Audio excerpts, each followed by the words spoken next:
She accused the Indiana Fever fan base of being racist. They investigated it. They said those accusations were false. The least that she could do is apologize to our great state and the fans that show up at these games and say, I'm sorry, I was wrong. Obviously, she's not going to do that. But also, Dan, why isn't the Indiana Fever apologizing to their own fan base for putting them through that, for going through those types of accusations? I mean, those are awful accusations. What just happened might be the biggest gut punch the WNBA has ever taken. And no one in their front office saw it coming. Governor Mike Braun of Indiana didn't just speak out. He detonated a truth bomb right in the middle of the league's carefully controlled narrative. While the WNBA was busy protecting its favorite players and playing damage control over fake scandals, Braun turned the spotlight onto what fans have been whispering for months. Where is Caitlin Clark? Where is the Indiana Fever? Where is the WNBA saying that investigation there shouldn't have been an investigation? The allegations were false. Where's the apology? It hasn't happened. It's disappointing. As someone who is, my daughters are fans of the team. There's a double standard so obvious, even politicians are done staying silent. And Brittney Griner? She's at the center of this storm, blindsided as the governor calls out the league's bias, the viral video no one's addressing, and the total silence that's fueling fan outrage. While Caitlin Clark sells out arenas and injects millions into the league, the WNBA looks the other way when she's the target. So here's what you need to know. Is this the start of the WNBA finally being forced to answer for its blatant favoritism? Or will the league try to bury the truth one more time? Stay locked in, because once you see how deep this double standard goes, you'll never look at the league the same way again. And before we jump in, make sure you hit that like button and subscribe so you're always ahead of the curve on stories the mainstream refuses to cover. Let's get into it. The scandal that's shaking the WNBA to its core. It started when Angel Reese claimed that Fever fans hurled racial slurs at her after the Chicago Sky got obliterated in a 30-point loss to Indiana. No proof, no names, just an accusation thrown into the wind. The WNBA responded like clockwork. They launched a full investigation. They spent league time, league money, and league credibility chasing a ghost. Today, the WNBA opened an investigation into racist comments supposedly made by fans at the Indiana Fever's home opener yesterday. The Indianapolis Star citing sources who say the comments were directed at Chicago Sky forward Angel Reese. Reese was heavily booed yesterday, especially after this tense moment when Caitlin Clark fouled Reese, who then fell to the ground and then immediately got up and approached Clark. Clark's foul was upgraded to a flagrant. The WNBA said in a statement that it, quote, strongly condemns racism, hate, and discrimination in all forms. They have no place in our league or in society. The result? Zero evidence. The league itself admitted that the claims were unsubstantiated. The fans were cleared. The smear didn't stick. But something else did. The stain it left on Indiana fans, on the Fever organization, and on Caitlin Clark by association. And guess what? Not a single apology. Not from Angel Reese. Not from the WNBA. Not even from the Indiana Fever, Governor Braun noticed. And he said plainly, she accused the Indiana Fever fan base of being racist. They said those accusations were false. The least she could do is apologize to our great state and the fans. But Reese didn't, and neither did the league. Caitlin Clark, the little cliques that they have, and trying not to include her, but at the same time need her. It's crazy. Article went on to say, although the WNBA investigated reports of verbal attacks against Reese, the WNBA has not investigated a viral video of Brittney Griner in which many people on social media believe she was calling Clark trash and a effing white girl. And that's when people started asking, why the silence? Just as the league was finishing up their investigation into a claim that never held water, a new storm was building. This time, it was real.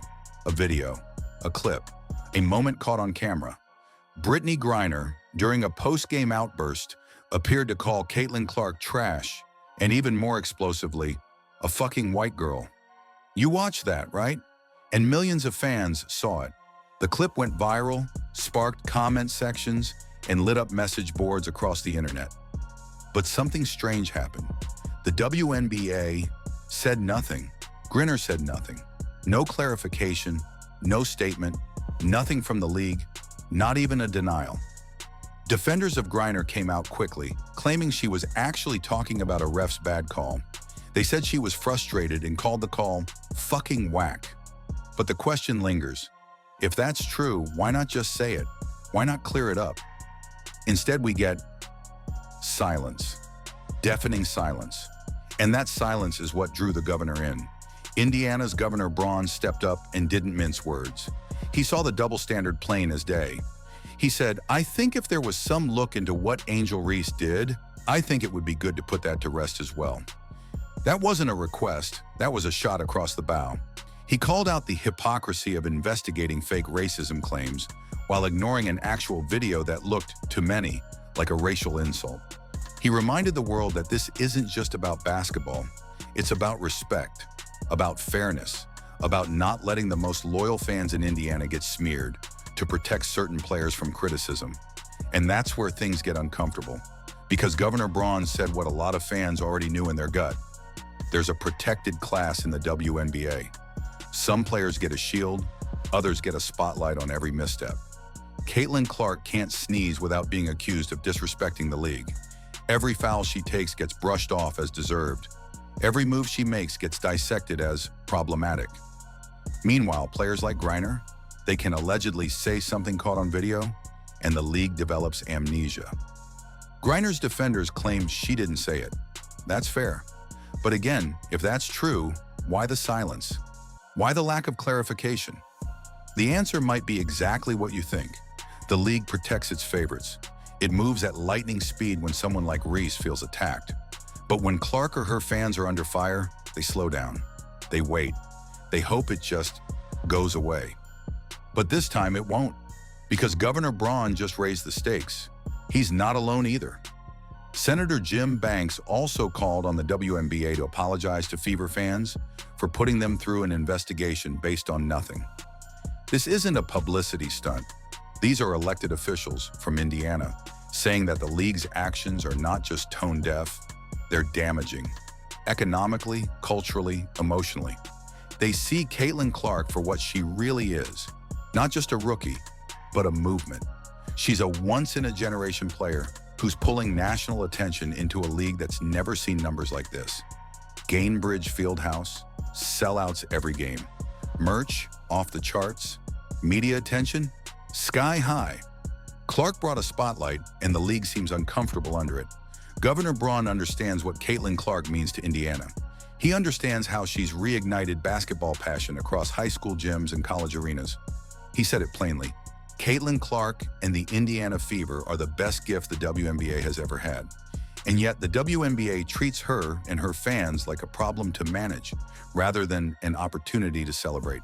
He added, "How dare you accuse our fans, the Hoosiers that show up at these games, of being racist when they're not?" That's not political posturing. That's a leader defending his people. That's a governor who knows the difference between real concern and manufactured outrage. What the league does next might define its reputation for years. They can't ignore this. Not anymore. Not with government officials calling them out. Not with millions of fans demanding answers. Not when the receipts are all over the internet. Will they investigate the Griner video? Will they apply the same standards? Or will they double down on selective enforcement? Because if they don't investigate now, they're admitting to the world that their version of justice is conditional, that their values are flexible, depending on who's involved. This controversy isn't just about one video or one game. It's about the culture that's taken root in the WNBA. A culture where some voices get amplified, others get silenced, where certain narratives are nurtured and others are suppressed. Governor Braun didn't just defend Indiana, he blew the doors open on the league's protected class system. And fans are watching, the trust is cracking, the questions are growing louder. Why was there a full-blown investigation into phantom slurs, but total silence on a video seen by millions? Why does defending Clark make you problematic, but slamming her gets framed as passion? Why do some players get treated like royalty and others like roadblocks? The WNBA has a choice to make. It can face this scandal with transparency, or it can dig in deeper and hope people forget. But people won't forget, because now it's not just a league issue. It's a public issue, a political issue, a moral one. The system is showing cracks. The favoritism is too obvious. The double standard too blatant. Brittney Griner's past controversies, her immunity from consequence, and now her alleged comments on camera, they're all part of a pattern the WNBA has shielded for too long. Governor Braun didn't just call that out, he shattered it. And now the spotlight isn't just on the court, it's on the WNBA front office, on the league president, on the media, on us. What they do next matters.